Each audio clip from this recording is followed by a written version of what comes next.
Hello, everybody, and welcome to our all group, Aging with Expectation. And today's topic, we're talking about staying connected and sane over the holiday period.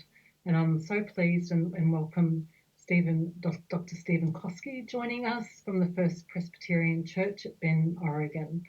And I'm Kathryn von Treuer, and I'm from the Cairnmillar Institute in Victoria, Australia. So welcome, everyone.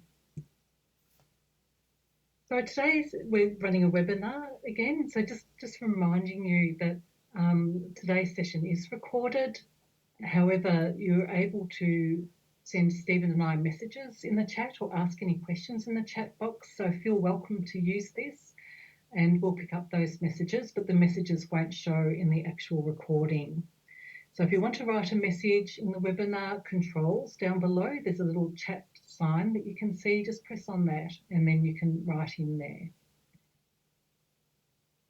But first of all, I'd like to commence by acknowledging the country and pay respect to elders past and present and the Aboriginal elders and any community members that are here today.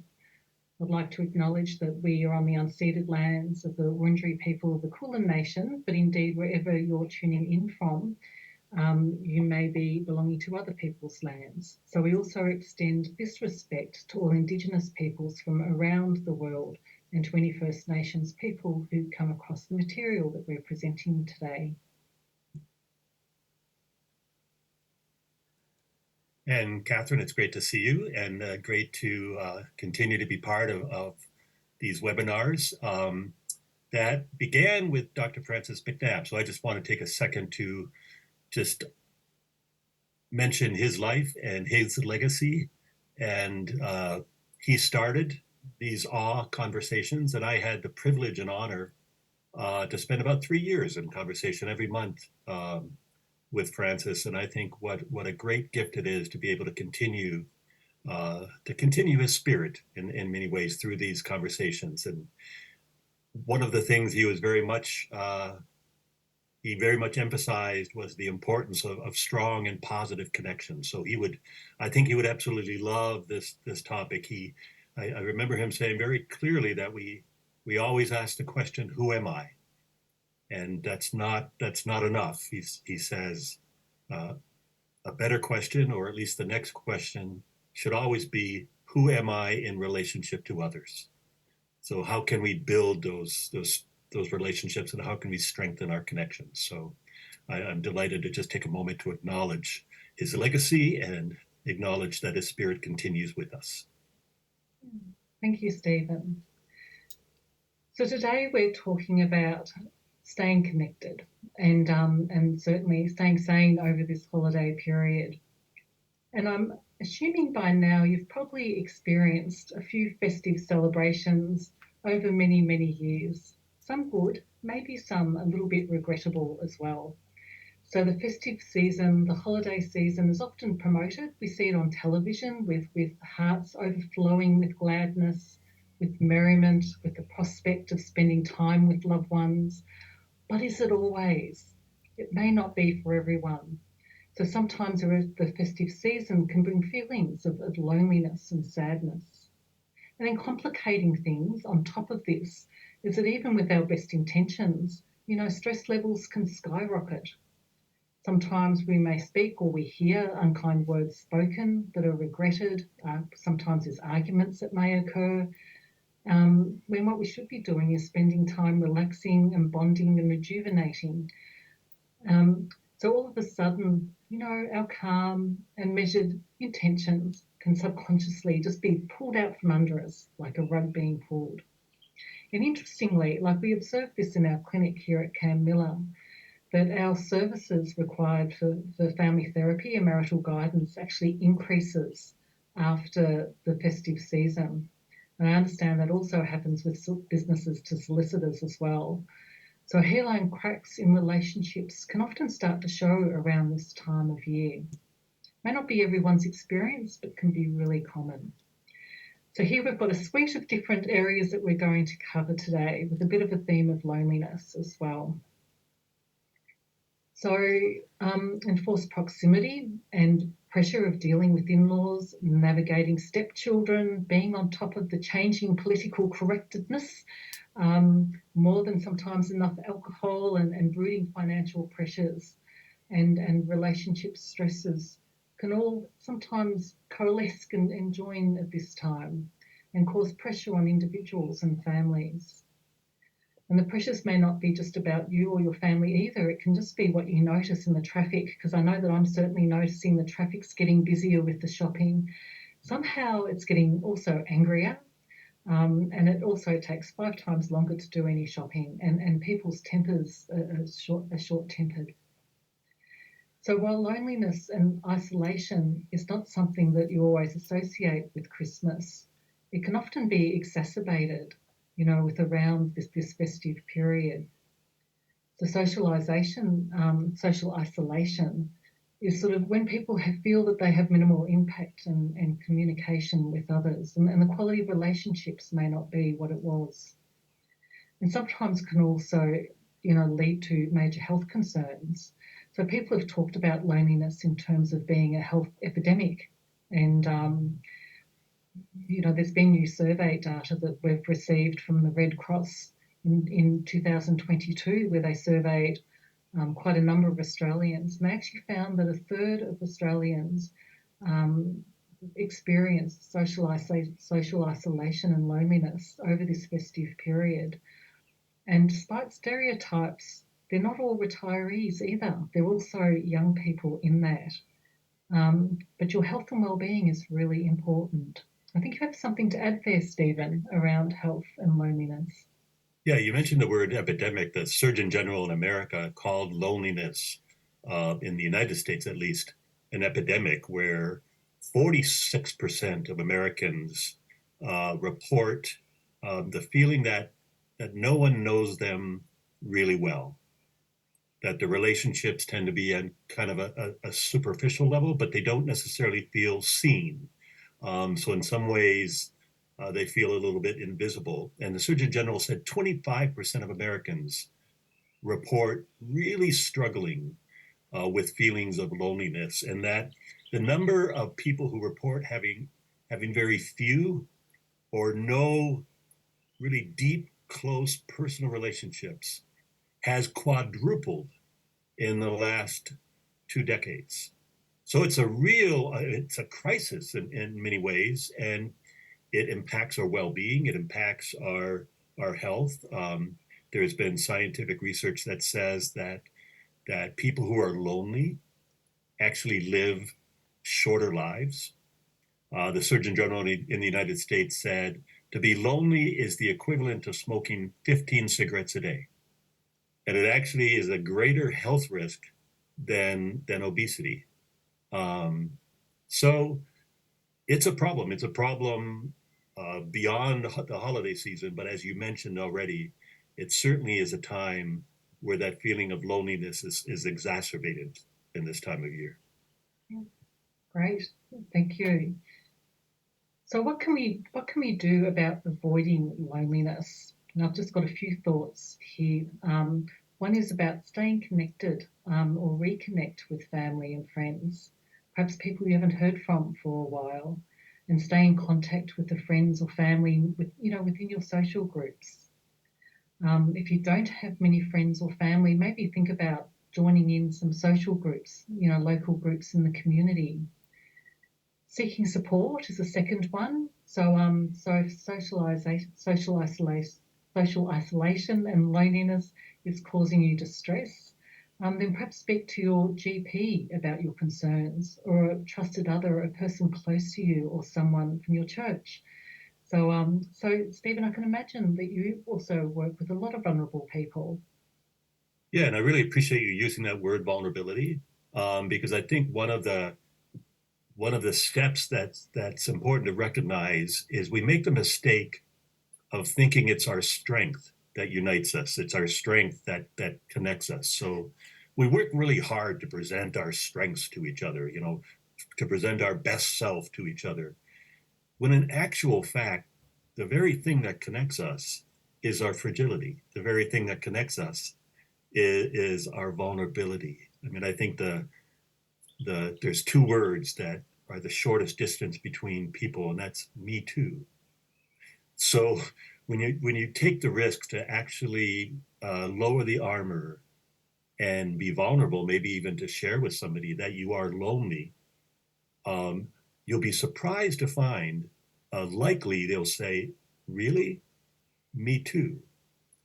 Because it's really the vulnerability that joins us together. That's a really good point. And I think at the end of the day, most people do want to help each other. And I think it's quite okay. And unless you say to someone that you're feeling lonely, they may not realise, because we're so good, as you're saying, Stephen, at putting up a front of coping and your strengths and things. The third point is about lending a hand. So, just helping at a local charity or helping others. Sometimes that can also help bring that feeling of being connected to something else, that other, that sense of other, and bringing it into part of your own purpose and purpose and your sense of being purposeful. So while we're talking about sort of increasing and focusing on friends and family as well, sometimes it's the friends and family, isn't it, that can also sort of cause stress as well. So we need to prepare well for however we're feeling, with all good intentions. We need to sort of set ourselves up for success during this period.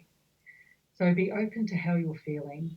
Join some gatherings, even if someone has to take you. Don't feel like a burden. Ask them if someone can drive you. You'd probably be surprised by their response.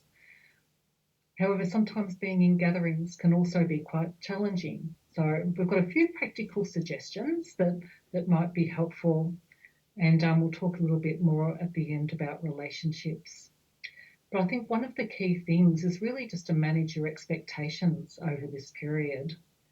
So this time of year comes with a whole lot of expectations. As I said earlier, it's set up by expectations shown in the media and the joy that we see in shops and different things.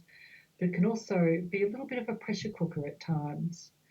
Sometimes we can end up taking a lot of responsibility over this period. We might end up having to do the cooking, the washing, the hosting, the cleaning, and subsequently that sense of pressure increases. So on a very practical note, perhaps look in advance and see, if you did a to-do list, what is it that's reasonable for you to do? How can other people help? And involve them early. And then on an emotional note, sometimes we can be our own worst enemy by, expecting people to behave in particular ways, or for yourself to be a particular way and have control over situations. The less that we expect of people, the more likely you will be to sort of stay calm, because you're not expecting them to do X, Y, and Z, and then you're not disappointed either. But remember, the only person you can really control during this period is really yourself. And any conditions and rules you put on others may indeed actually sort of limit a little bit of that happiness. So yes, we have to relinquish control. So if you're gathering at a gathering over this period of time, or if you're hosting an event, you may not be able to control things that are going on. And there are things undoubtedly that you can't anticipate that's going to occur.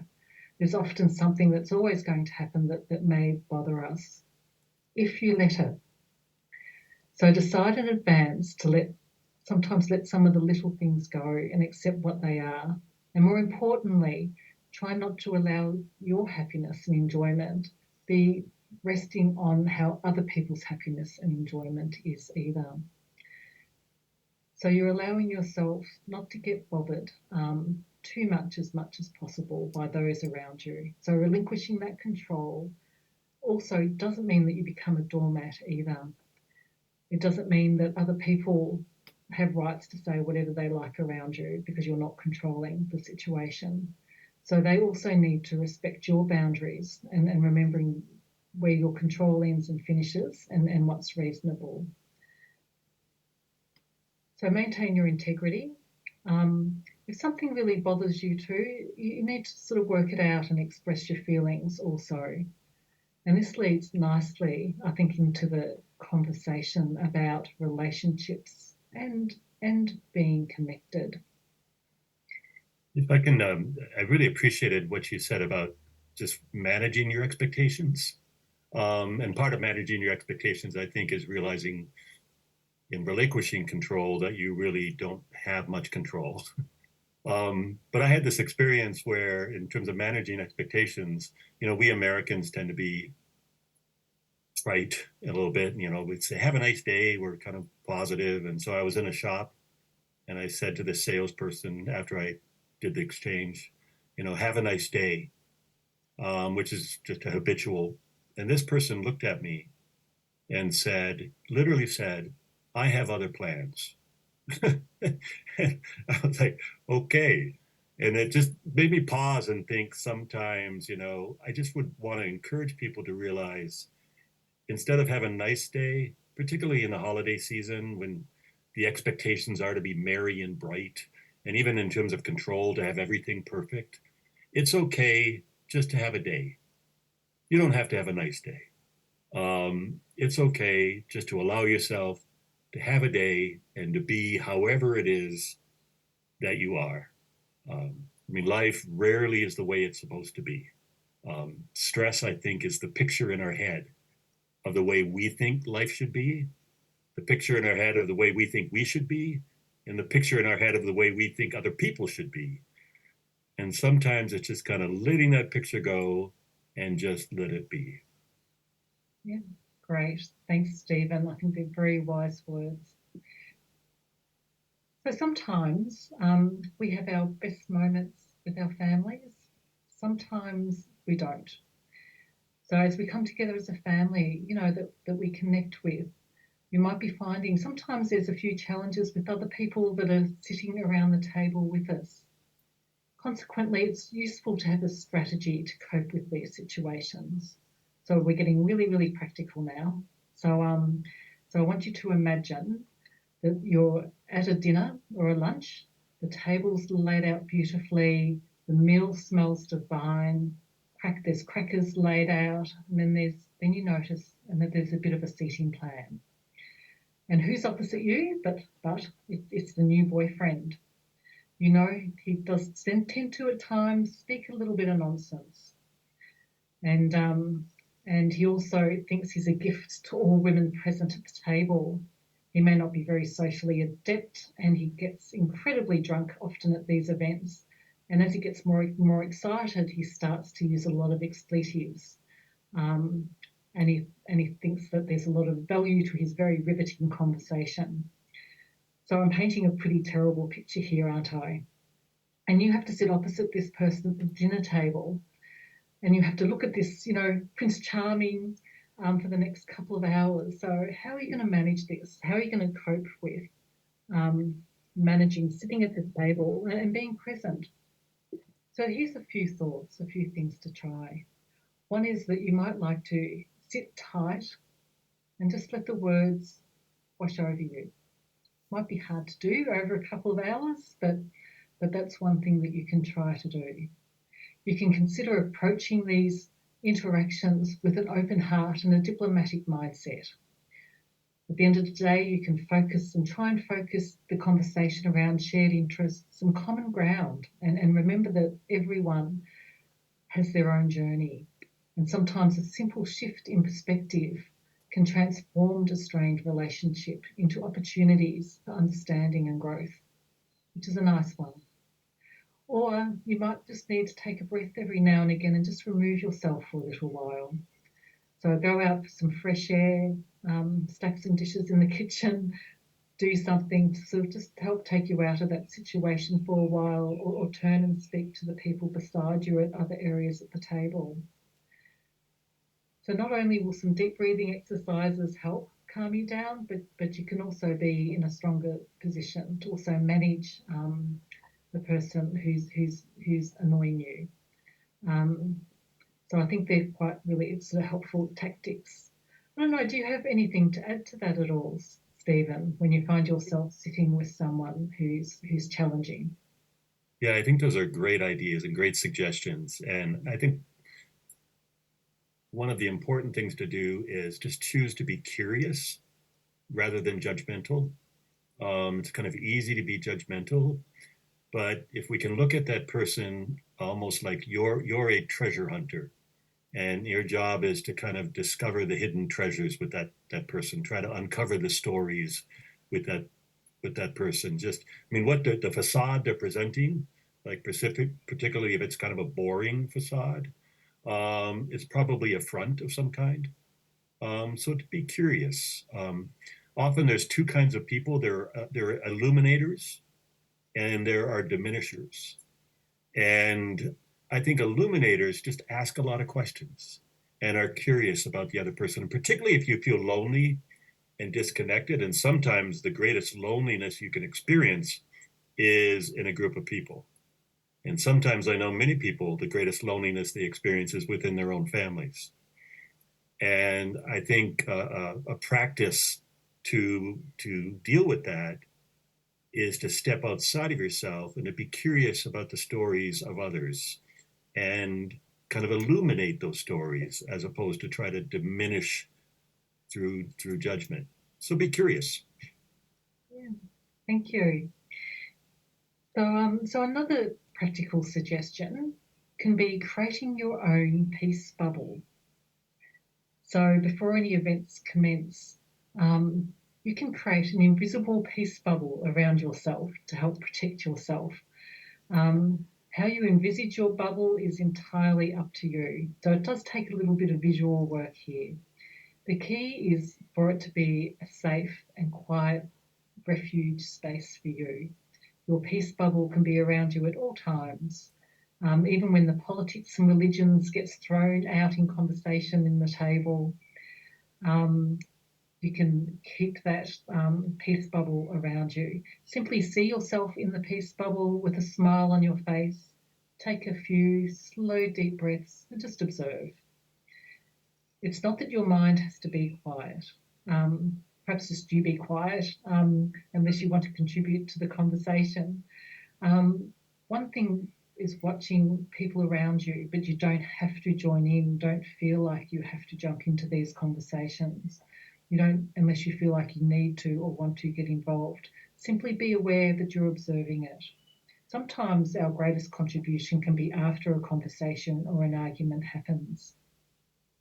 And for me, that's how I help keep my internal barometer of calm and serenity and sunshine. So just let it go, let the conversation happen. It doesn't mean you have to be part of it, but you can be within your own bubble. Essentially, this is also how you can help yourself be sane. Another thought, oh, sorry, Stephen, were you going to add something? No, I was just going to say the imagery that I use for that is there's always a space between what people are saying or what is happening and how you respond. And often that space can feel really razor thin, particularly in times of tension or stress. So if you think about, well, how can I widen the gap? How can I widen that space? Maybe that's through breath. Maybe that's through just getting up from the table, taking a walk, whatever it happens to be, because in that space is your wisdom. In that space is your strength. In that space is your capacity not to react with anger or frustration, but to actually respond with love and compassion. So widen the gap. How can you widen that gap? Yeah, thank you. So another consideration also is who to spend time during this festive season with. And there might be some, events that you're planning on going to, but you might want to think about who is it that you also want to spend time with. Are they actually friends, not family? That when you leave them, you have feelings of positivity and good cheer. And, blood, we're often told that blood is thicker than water, but is it necessarily true? And, if we can maximise the time we spend with people who help us feel good, and we value that, it's also worth putting in, moments over this period of time of catching up with people who help us feel good. Also, I find that, if I'm in a room and there's also children and family or children and babies and things in the room, I do like to sort of spend my time having conversation with children and babies too. And I think there's always something that is very grounding and bringing, back to basics when I'm spending time with children and babies. That I find that a really, really nice therapeutic way to spend my time during these moments that can sometimes be a bit of feeling like a pressure cooker. One quick thing, if I might add, I mean, if you think of children and babies, they're the most vulnerable that you can be.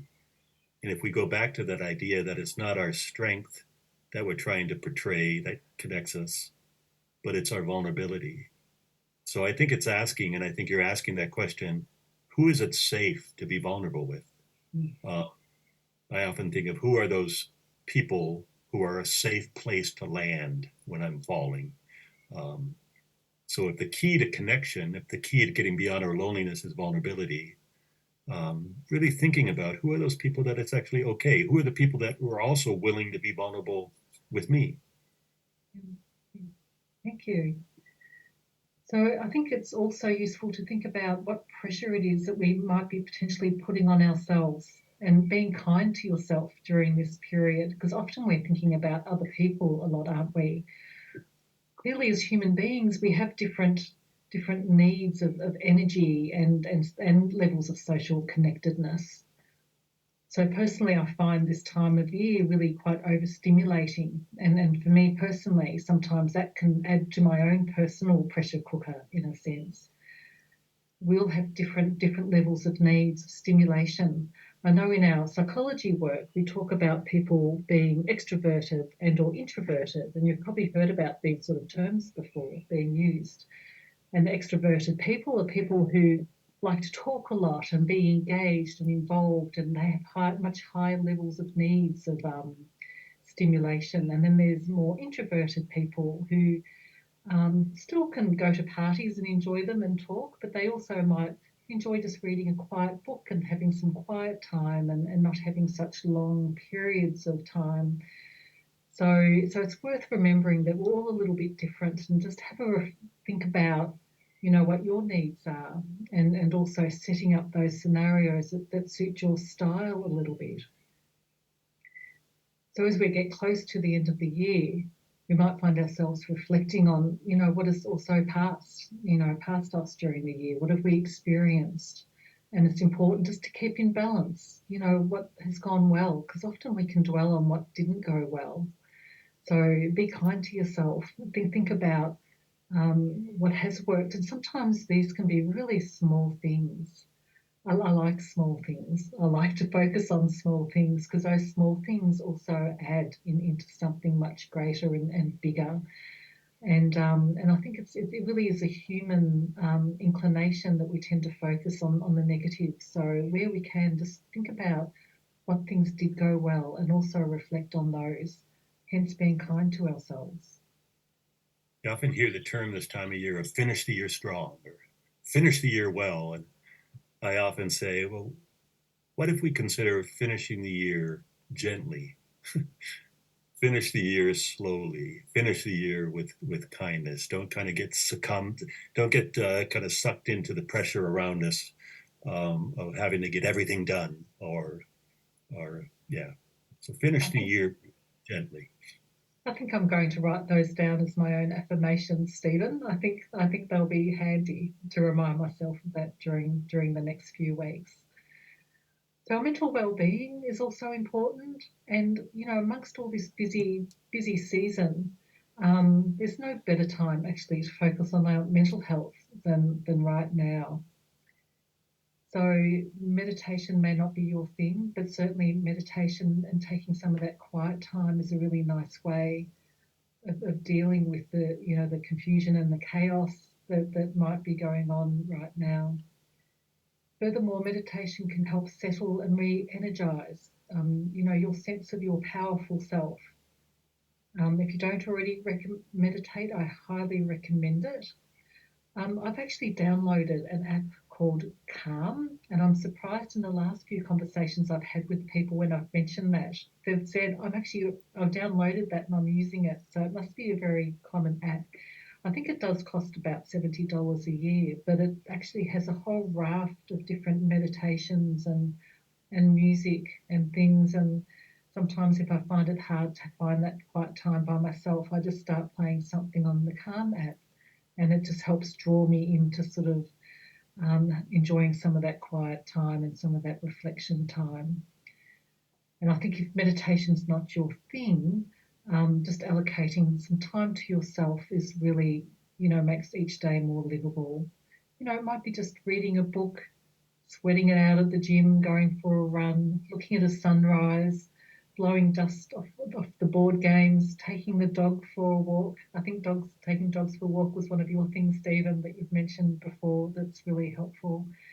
And try and do it every day where you can and onwards. And I think that also helps. Just doing a little bit every day just keeps that cap off any stresses that you might feel over the next few weeks. Many of the things that you're mentioning, there's some research that has been done recently out of Columbia University that talked about spirituality as being the primary preventer of depression. And they define spirituality not as separate from religion, but spirituality is just whatever it is that helps you experience the transcendent, whatever it is that helps you kind of get out of yourself, like going for a walk, like listening to music, like meditating, like walking along a river, appreciating nature. So it's so important, particularly when you're lonely. And oftentimes we think that, my life will feel better when I have better relationships, or when my life changes, or when whatever it happens to be. When in actual fact, if we can spend the time focusing on those things that are self-nurturing, we then place ourselves and bring more resources available for our lives. I often say, we don't sing and dance and play and create to escape life. We do all of those things that bring us joy, like singing and dancing and playing and creating, to prevent life from escaping us. So it's really important, particularly when you are lonely, to tend to those things that nurture yourself. Yeah, no, I love that. I love all those suggestions. So practicing the art of gratitude. I think this is one of the most important points. Be grateful. In the midst of holiday chaos, cultivating an attitude of gratitude can be quite a powerful thing for maintaining perspective, I think. Take a moment each day to reflect on the positive aspects of your life, the progress that you've made, the small things, as we talked about before, and the support you receive from those around you. Gratitude has the ability to shift from, what's lacking in our life to looking at, what's abundant, fostering a sense of contentment and peace. So in the hustle and bustle of the season, it's easy to get caught up in the frenzy and thinking about gift giving and receiving. We understand the importance of being present, being actually present in the moment. Consider fostering meaningful conversations and connections with loved ones by creating experiences rather than accumulating material possessions. Quality time, shared laughter, heartfelt conversations often leave a more lasting impression than a wrapped gift ever could. So, community, heart, connection, finding support is all very important. As social beings, we thrive on connections and community. However, for some, this time of year isn't pleasant either. It might create thoughts of people who have passed during the course of the year, and some of the tragedies that might be playing on our minds. For some, it's a year of firsts. The first season without a loved one, presence and home, frustration, shame, they can all be present in our lives and also lead to loneliness. While we cannot usually fix people's grief and sadness, and the grief and sadness might be quite normal, by the way, but while we can't fix it, we can focus on what is meaningful and being present with them. And that's all we need to bring is our presence and our care and our concern. Sometimes the simple things are enough and all that's needed. So gather and reach out to like-minded individuals and those who may be in need of that support, kindness, and compassion. Doesn't that all give us some sense of priorities and gratitude and that feeling of sense of connection? And for some who are feeling quite isolated or disconnected from friends or missing other people who have been involved in their lives and family, studies have found that acts of kindness are linked to increased feelings of well-being. So it's a fundamental part of being a human, isn't it? Helping others can also improve and also provide support networks and encourage us to also be more active. And this in turn can improve our self-esteem. So building that sense of community can provide a valuable support system, reminding us and others that we're not alone in our journey at this time. I'm sure, Stephen, you've got experiences of that, just even, within your church community and communities that you're involved in. Yeah, I think giving when you really want to be receiving seems counterintuitive in some ways, but it's really what opens you up.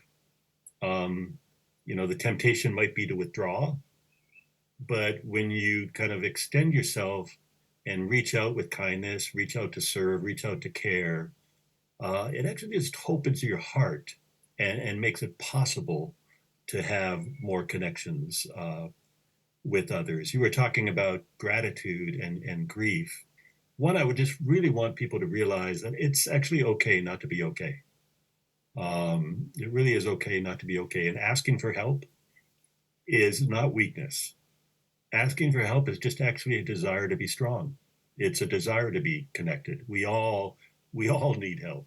That there's not one of us that is self-sufficient, that can manage this life on our own. And I often think of if you imagine you're holding the art of life, I think in some ways is to hold our grief in one hand and to hold our gratitude in the other hand. If we hold our grief too tightly, and ignore our gratitude, we become really cynical and can fall into despair. But if we hold our gratitude only and kind of deny our grief, it can be kind of saccharine and Pollyanna. So I think that the task is to hold both and allow both to stretch our hearts so that we can then give our hearts to others who are kind of in the same boat. Everyone we encounter, I often say every single person we encounter, every single one is fighting some battle. They have some unhealed wound. They're carrying some grief. Every single one, beyond the surface, beyond the strength they're presenting, all of us are dealing with something. And to reach out and connect, I think, can be healing. Thank you.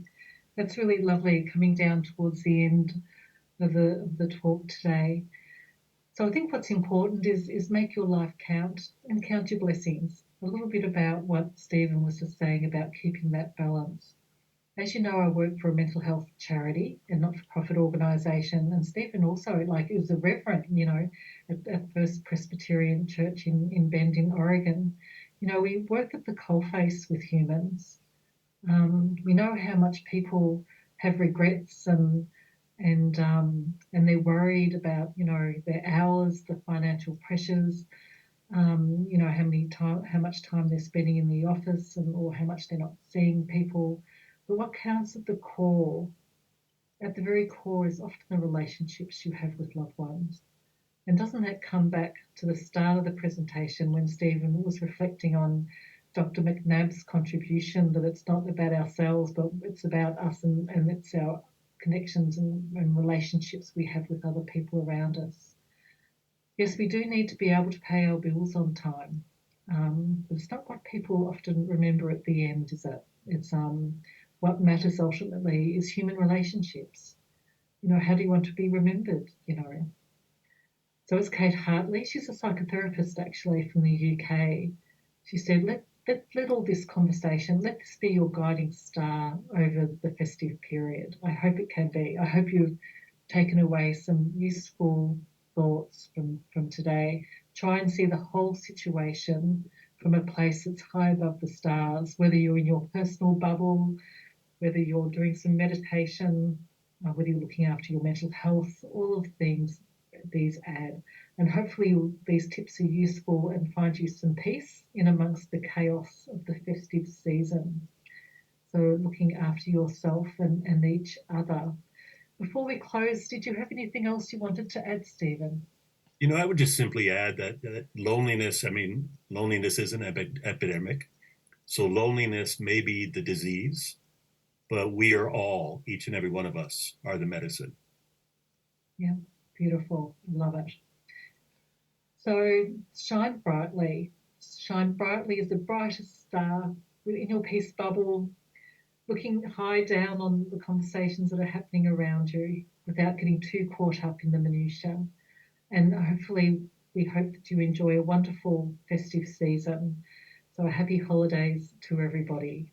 So, thank you for tuning in today, although we're not quite done yet. Um, Certainly, if you've enjoyed today's discussion topic, please let us know.